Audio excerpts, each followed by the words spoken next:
Berjumpa lagi dalam pertemuan kita edisi Jumat 11 Desember 2020 dalam pekan kedua masa Advent. Bacaan-bacaan liturgi yang kita pakai hari ini, bacaan yang pertama dari kitab Nubuat Yesaya bab 48 ayat 17 sampai 19 dan bacaan Injil dari Injil Matius bab 11 ayat 16 sampai dengan 19. Kalau kita menyimak sungguh-sungguh kedua bacaan liturgi hari ini, agaknya kita bisa menemukan apa yang saya katakan ini. Agaknya Allah mengeluh dengan cara hidup manusia, terutama bangsa kepilihannya, umat kesayangannya, bangsa Israel. Yahweh Allah Israel dalam bacaan yang pertama hari ini dalam nada yang sangat memprihatinkan berkeluh tentang hidup orang Israel, umat kesayangannya. Allah dengan demikian mau menyadarkan mereka bahwa penderitaan yang mereka alami adalah karena diri mereka sendiri, bukan karena Yahweh Allah mereka. Seperti ini kira-kira keluhan Yahweh Allah Israel. Andaikan engkau mendengarkan suara, andaikan engkau memahami perintah-perintah, damai sejahtera akan ada di dalam dirimu, akan engkau alami. Saudari dan saudara yang terkasih, banyak kali mungkin saya dan Anda, kita sekalian, sering menyalahkan Tuhan ketika kita menghadapi hal-hal yang sulit dalam kehidupan kita. Tetapi pernahkah kita masuk ke dalam diri dan merefleksikan bahwa pasti tidak ada sesuatu pun yang tidak baik yang datang dari Allah, karena Allah sendiri adalah sumber kebaikan dan bahkan kebaikan itu sendiri.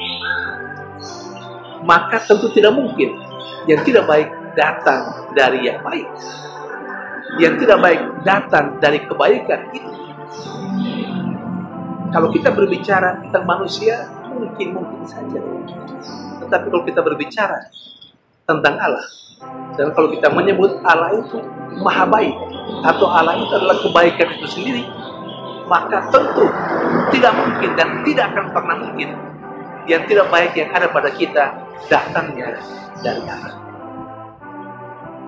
Semua harus kembali pada diri kita sendiri, karena kitalah yang kena dosa dan kelemahan kita, karena kerapuhan manusiawi kita lalu membuat kita mengalami banyak kesulitan dan penderitaan. Tuhan mengingatkan, andaikan kita mendengarkan Dia, andaikan kita mendengarkan Tuhan, dan Tuhan yang berbicara melalui siapapun yang berkehendak baik, kita pasti akan mengalami kegembiraan dan sukacita, akan mengalami damai yang pasti dibutuhkan oleh siapapun manusia yang hidup di dunia ini. Belajarlah dari bangsa Israel, penderitaan dan kesulitan yang mereka alami pada masa pembuangan itu semata karena ketegaran hati mereka untuk mengabaikan apa yang dinasihatkan dan yang diperintahkan oleh Allah. Demikian juga kalau kita mengabaikan apa yang baik yang datang dari Allah.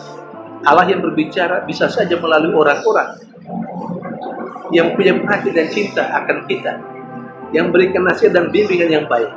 Kalau kita tidak memperhatikan itu, damai dan kebaikan tidak akan pernah kita alami. Sebaliknya, yang kita alami adalah hal-hal yang kurang baik. penderitaan dan kesulitan demi kesulitan. Saudari dan saudara yang terkasih, apa yang dikeluhkan oleh Allah menurut pembuat Yesaya dalam bacaan pertama hari ini juga rupanya dialami oleh Yesus sendiri pada saat dia masih berada di antara orang-orang Yahudi. Yesus juga mengeluh berhadapan dengan orang-orang Yahudi, khususnya orang-orang Farisi dan ahli-ahli Taurat. Mereka menuntut ini dan itu, tetapi mereka sendiri tidak mampu melaksanakan apa yang mereka tuntut dari dirinya sendiri. Ketika Yohanes Pembaptis datang dan tidak makan minum, mereka mengatakan dia kerasukan setan. Ketika Yesus datang, makan dan minum, apa yang mereka katakan? Seorang pelahap, tukang makan, sahabat orang berdosa. Saudari dan saudara yang terkasih, terkadang kita juga kurang jelas, tidak jelas. Kita ini abu-abu dalam kehidupan kita. Ketika Tuhan berbuat seperti ini, keliru, salah, tidak benar, memang tidak sesuai dengan apa yang kita harapkan dan kita inginkan. Ketika seperti ini juga salah lagi, karena tidak sesuai dengan ekspektasi kita. Kita ini mau apa di hadapan Tuhan? Saudari dan saudara terkasih, kita diajak untuk mengambil sikap yang tegas. Kalau A, ya A. Kalau B, ya B. Jangan abu-abu. Tuhan menghendaki supaya kita memiliki prinsip yang jelas untuk kehidupan kita. Tuhan memberkati.